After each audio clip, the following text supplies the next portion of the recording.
Sabi nga sa akin ng mga tao ron sa amin wala niya yung mararating.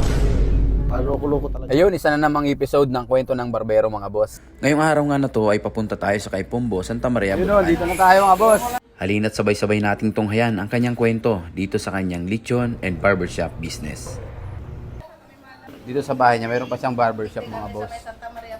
Tapos mayroon siyang lechonan mga boss. Ito, ayan, oh. Okay mga boss, nandito na tayo sa bahay ni Boss Salvi Grace. Ayan. Salvi Grace Native Lechon po. Barbero din. Kailan ka nag-start dyan sa Bali, Santa Maria, Bulacan? yung napunta sa akin yan, 2003 siguro. At mula nga nung taon na yon ay naging barbero na siya rito. At ang kanyang amo ay ang kanyang mismong pinsan. Hanggang sa dumating nga yung panahon na gusto nang umuwi ng kanyang amo sa probinsya. At dahil nga walang maiwanan nito, ay ibinenta na lang ito sa kanya. Gano siya, pag nag-decide siya na ibenta sa akin. Ngayon, wala naman akong kakayanang bumili nun di ba? Kasi barbero ka lang barbero din ka doon. Paano mo nagawa yun? Yung asawa ko ngayon, nung girlfriend ko pa lang siya dati, Mm. sabi ko, baka pwede natin paghatian yung barbershop.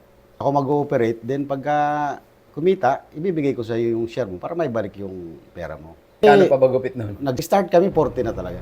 Pagbubukas ako, napakaaga. Alas 6. Uwi ako niyan, mga alas 8:30. Saan ka nag-start mag... Dito ako, kasi ang nagsimula ako niyan, nung mapunta ako dito ng Bulacan, ang ginagawa ko, kwitis. Sabi nun, pero magkakarga ka. Ang 1,000 na kwitis, 100 lang babayad sa'yo. Eh, di paano ka napunta doon sa paggugupit? Ano yon? Yung biyanan nung pinsan namin, may pagawa ng putok, doon ako nagtrabaho. Bago siya, may barbershop din siya. Yun Doon na. nagsimula yun. Nag-aalaga ako ng baboy niya. Pagkatapos ko maglinis ng baboy nung wala ng puputok, pupunta ako sa shop. Sa barbershop. Oo, ang nagturo sa akin yung bunso niyang kapatid. Kaya mo yan kasi hanggang sa namalaya ko, marunong na ako magupit. Sabi ko, okay pala kasi hindi naman ako nagtapos ng pag-aaral. Doon sa Bicol, ang hirap mag-aaral Gusto High mo school ka lang mag-aaral. Hindi, elementary lang ako. Elementary lang. Takot ako sa ballpen.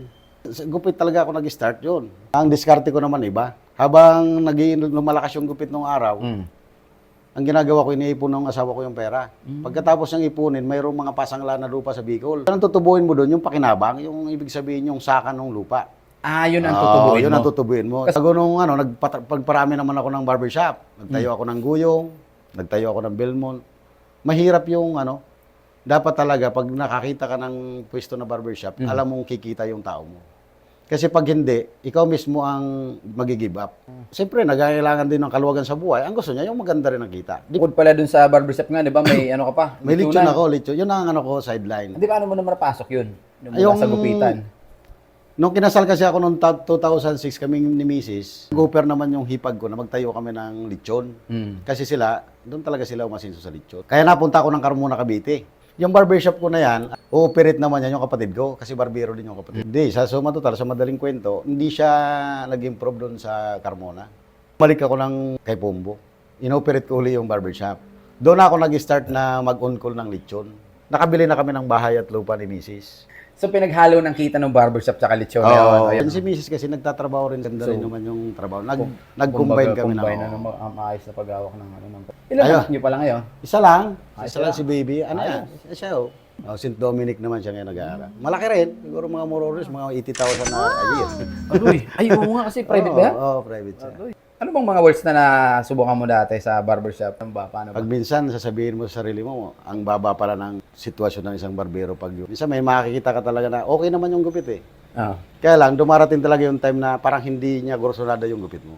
Oo. Samantalang ginawa mo naman yung business mo bilang isang barbero. Puro, kung ang customer naman sumot sa 1,000, baka mga 10 lang. Talagang gusto mo talaga yung trabaho mo bilang barbero.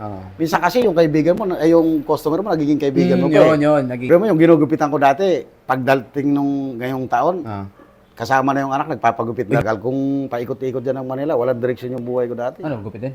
Hindi, kung saan, construction. Kasi may mga pinsan ako na nagtulakan ng Maynila. Sige, testingin natin yung Maynila kung ano Hindi ba mo yan. talaga parang hinahanap po pa kung ano yung Oo, swerte mo. talagang hinahanap ko. Sabi nga sa akin ng mga tao ron sa amin wala niya yung mararating kasi paluko-luko talaga ako. Hindi. Kumbaga minamata ka na, ay, wala yan. Kaya mula nung nag-asawa ako, nung nakasal ako, doon ko sinabi sa sarili ko na, sa Panginoon na, sabi ko, sana po i-guide mo ako ng maayos para mabago ng Buhay ko. Kahit konti man lang, okay na.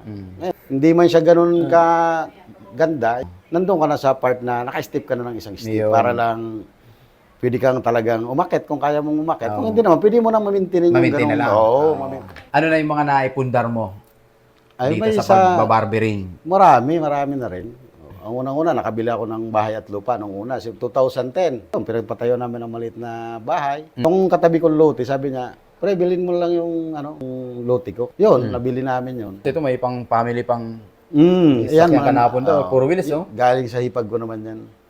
Nabili mo rin sa kanya. Bali natuto ako sa lechon, matigas kasi ang ulo ko talaga. Pag nakita ko talagang kaya ko, ginagawa ko talaga. Marunong ako magkatay, ako maglechon, ako nagpapalaman. Ako lahat. Pag December, kumakatay ako, 20. Ang dami kong obligasyon sa buhay. Hatid. Hatid ako ng anak ko. Hatid dito. Luluto pa ako niyan. Mamaya, susunda ako ng alas 3, nandito na ako noon. Pagdating ni Macy, saka ako tutulak ng barbershop uli. Tuloy lang ang buhay mo. Minsan, pagod na pagod ka na. Ganun talaga, kailangan mo magpatuloy. Kasi gusto mo talaga nang mabago yung... Huwag na lang sa buhay mo. Sa mga bata na lang. Mga bata na lang.